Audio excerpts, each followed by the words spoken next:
একদম রসালো মুচমুচে হয়, আর মুখে দিলেই মিলিয়ে যাবে, আর একদম মুচমুচে। নমস্কার বন্ধুরা, আজকে শুক্লা রান্নাঘরে সবাইকে স্বাগত। আজ আর একটা নতুন রেসিপি নিয়ে চলে এসেছি। আজকে রেসিপি হবে মুচমুচে রসালো ফুলঝুরি পিঠে। আমি কিভাবে বানাচ্ছি প্রথম থেকে শেষ পর্যন্ত পুরো ভিডিওটা দেখতে থাকুন, আশা করি ভালো লাগবে। এই ফুলঝুরি পিঠেটা বানানোটাও খুবই সোজা, আর মুখে দিলেই মিলিয়ে যাবে। আমি সবারই প্রথমে এখানে আমি 1 কাপ ময়দা নিয়ে নিয়েছি। আপনার ময়দার পরিবর্তে আটা দিয়েও আপনারা করতে পারেন। আমি 2 কাপ ময়দা নিয়ে নিলাম, আর দিয়ে দিচ্ছি পরিমাণ মতো নুন। ভালো করে নুনটা মিশিয়ে দিচ্ছি, আর ময়ানের জন্য দিয়ে দিচ্ছি সাদা তেল। আপনারা তেলের জায়গায় ঘি দিয়েও করতে পারেন, ঘি দিয়ে করলে আরও ভালো হবে। এর ময়ানটা আমি সুন্দরভাবে দিয়ে নিয়েছি। এই মুঠো করলে মুঠো হয়ে যাচ্ছে, আর এরকমভাবে ঝুরঝুর করে পড়ে যাচ্ছে। আর এটা দুটো উপকরণই বানানোটা হয়ে যাবে, বেশি উপকরণও লাগবে না। অল্প অল্প জল দিয়ে আমি খুব ভালো করে মেখে নেব। তবে এটা একটু শক্তই মাখতে হবে, খুব নরম মাখলে হবে না। এই আমার সুন্দরভাবে মাখা হয়ে গেছে, আর শক্ত করে মাখা হয়ে গেছে। আর এটা বেশ কিছুক্ষণ রেস্টে রাখলে একটু নরমও হয়ে যাবে। এভাবে শক্ত করেই মাখতে হবে। এবারে ঢাকা দিয়ে আমি রেস্টে রেখে দেবো। এবারে ফুলঝুরি পিঠার জন্যে আমি কড়াইটাকে চাপিয়ে দিয়েছি, কড়াইটা গরম হয়ে গেছে।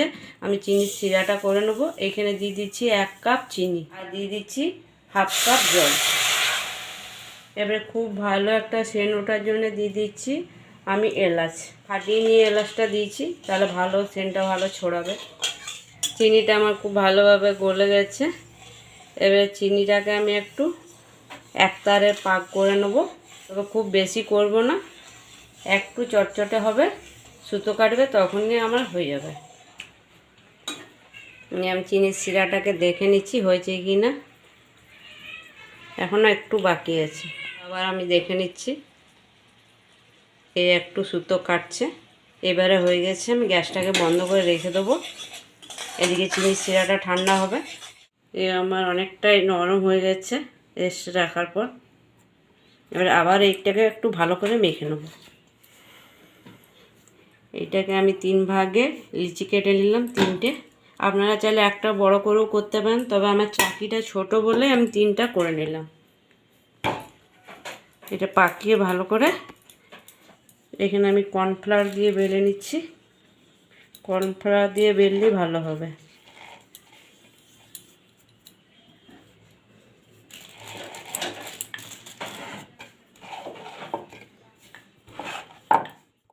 আমি বড় করে বেশ বেলে নিয়েছি, আর এইভাবে মোটাটা রেখেছি।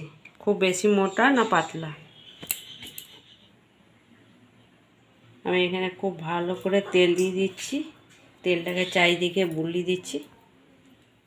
আপনারা তেলের জায়গায় এটা ঘি কিংবা বাটার দিয়েও করে নিতে পারেন। এখানে খুব ভালো করে আমি কর্নফ্লাওয়ার দিয়ে দিচ্ছি। কর্নফ্লাওয়ার দিয়ে ভালো করে মাখিয়ে দিচ্ছি।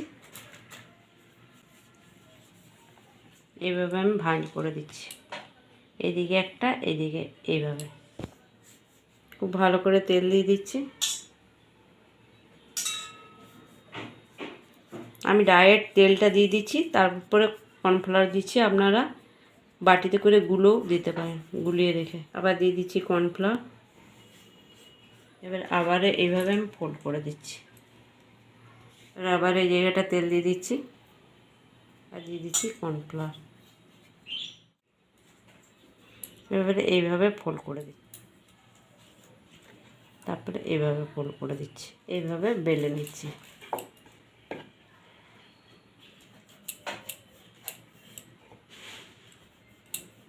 এই আমি পাতলা করে বেলে নিয়েছি এইভাবে। এবার ধারগুলোকে আমি কেটে শেপ আনার জন্য বাদ দিয়ে দেবো। এগুলো তবে ফেলবো না।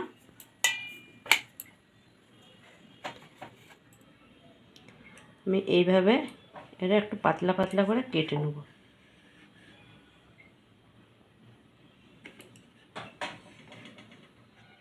কেটে নেব।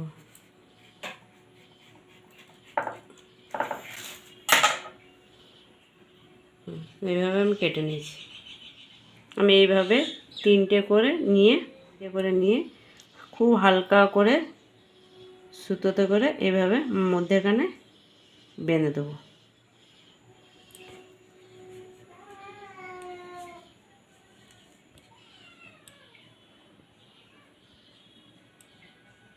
এটা খুব হালকা করে বাঁধতে হবে, নাহলে কেটে যাবে।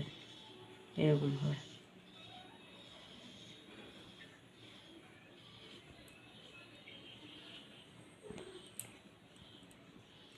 এবার সুতোটাকে আমি কেটে দিচ্ছি। এইভাবে আমি সবগুলোকে রেডি করে নেব। এইগুলোকে আমি একটু এইভাবে ছড়িয়ে দেবো। এইভাবে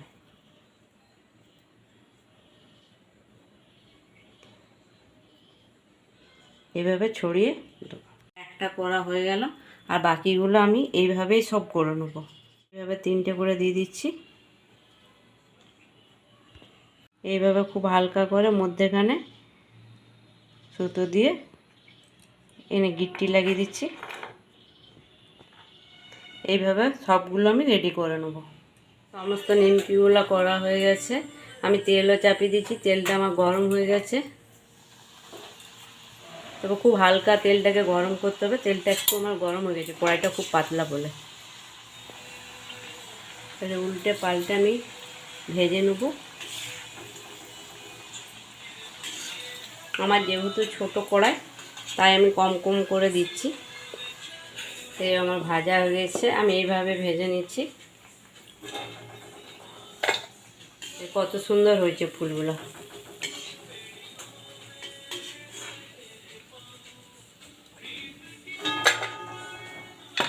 আর বাকিগুলো আমি এইভাবেই ভেজে নেব। এই সমস্ত ফুলঝুরি পিঠেগুলো আমার ভাজা হয়ে গেছে। কত সুন্দর হয়েছে ফুলগুলো। একটু হালকা গরম আছে। এবার হালকা ঠান্ডা হওয়ার পর আমি চিনির রসে ডোবাবো। ঠান্ডা হয়ে গেছে। এবার চিনির রসে সঙ্গে সঙ্গে ডুবিয়ে আমি উঠিয়ে দেবো। এইভাবে বেশিক্ষণ ডুবিয়ে রাখবো না।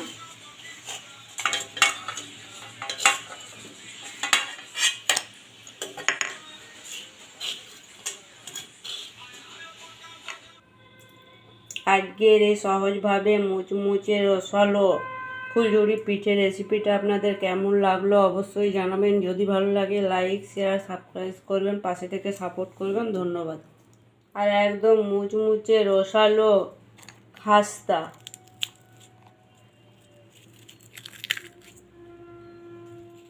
আজকের এই শুধুমাত্র চিনি আর ময়দা দিয়ে যে এত সুন্দর ফুলঝুরি পিঠে বানানো যায়, না বানালে আপনারা বিশ্বাসই করতে পারবেন না।